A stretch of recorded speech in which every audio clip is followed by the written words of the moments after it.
Worst assignment ever. A 5th grade teacher in South Carolina gave this worksheet to the students. If you'll see the part that isn't answered, it says, "You are there. You are a member of the KKK. Why do you think your treatment of African Americans is justified?" This was given to 5th grade kids as part of a worksheet.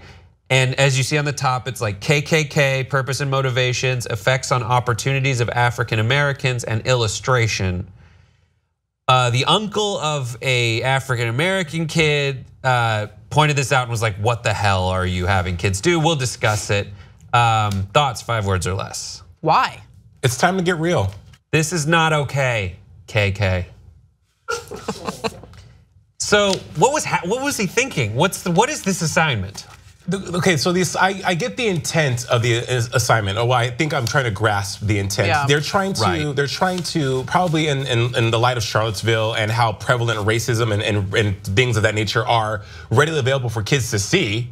They're probably trying to get kids to have a progressive thought process when it comes to racism. I know when I was younger, nothing like this would ever happen. But I remember on Martin Luther King Jr.'s birthday in 2001 or 92 in Denver, they had a KKK rally.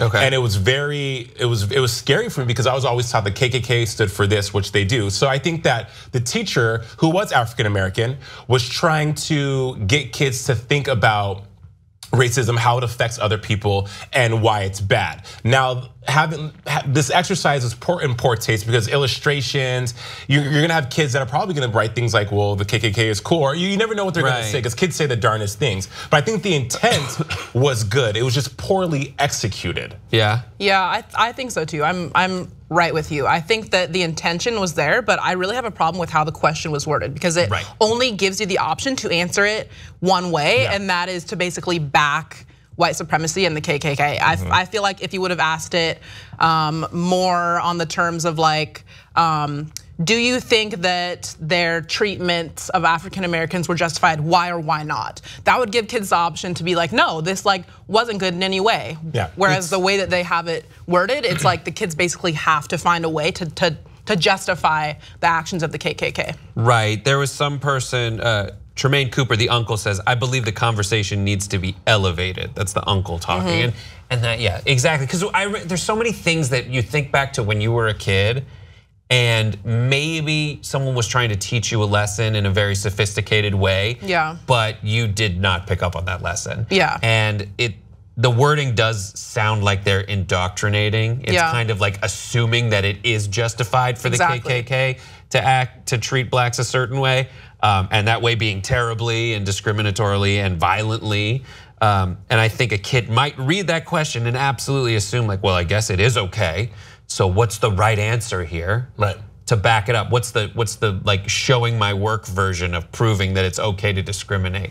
And that's just wrong. Someone in the comment section of the Jezebel article that points it out says, "I remember things when I was a kid where you would have to write you were in high school and you had to write an essay, as part of the same assignment, say, give the justification for seceding from, declaring independence from Britain, and then on the other hand, give all the reasons why you would want to stay in Britain if you were a colonist. Now those things are showing two sides of an argument that was actually going on, and both sides at times might from different perspectives have merit. This is one where like one side has no merit. Yeah. And you could like historically, the better version of this question is to I mean, not for 5th graders. Yeah. 5th graders, it's more like there are these groups and they are bad, and they should not exist, and they did, and that's a bad thing. But a more sophisticated version of like is memorize things that they did that are bad. Yeah, because they're bad.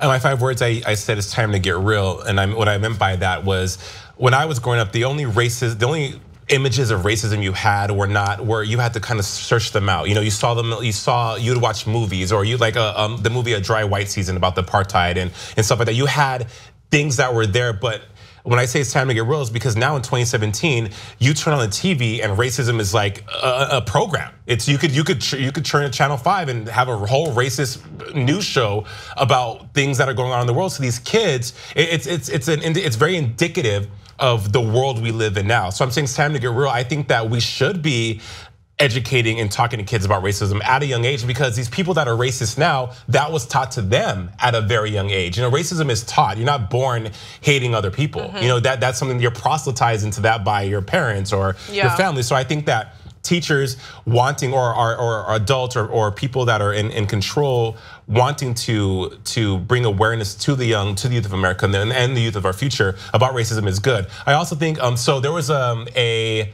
retort from the school. Right, from Katrina Goggins, who said, she's the Lexington Richland School District 5 spokesperson, said South Carolina standards for 5th grade require lessons on Reconstruction and discriminatory groups, including the KKK. We must teach the standard, but we are taking steps to ensure this particular assignment will never be used again in District 5 schools. Which is good. Like we're all in accordance that the assignment sucks. It's a poor way to do that, but I think the conversation needs to always happen about racism. Again, when I was growing up, racism was something that you talked about like, Daron, oh my God, did you hear about that? It was never ever something that's like, Brett, yo, racism is real, boo. Like, it was just very taboo, I guess. Yeah, racism in my school was when we'd be on the basketball team and we had to play like Compton Centennial, and our coaches would say, these guys are really athletic. Which was just code for like they're black. Yeah, right. That was good luck. It was weird, and it wasn't necessarily our coaches, but it's like something that would happen where it'd be like, and it was fucked up. Like, guys, this team is athletic, but they're undisciplined, and we have to go by our game plan and stick to that. And it's like, oh fuck, that's so racist. Yeah. Because like they kicked our ass. I remember the first time that I like felt kind of awkward about learning about like MLK and like civil rights and all that stuff. I was in 4th grade and we were talking about MLK and just everything that he's done, for civil rights. And a girl that was sitting next to me was like, Daron, doesn't this make you feel weird? And I was like, why? Because I like, my mom had never been like, okay, you're black. There's a lot of people that are white in your school, like, but you're black.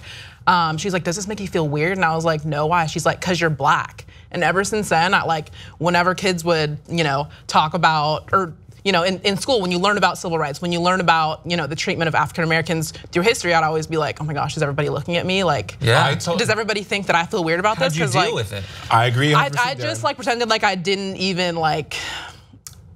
Basically, like it didn't even affect me. I just like tried to pretend like it didn't affect me because I was like, I don't want anybody to like think that I feel weird because I didn't up until that point in 4th grade. Exactly. You made it weird. Yeah, when she made it weird for me. I totally understand. It happens to me even now that I'm an adult. Whenever they bring up a black-centric topic, blah blah blah.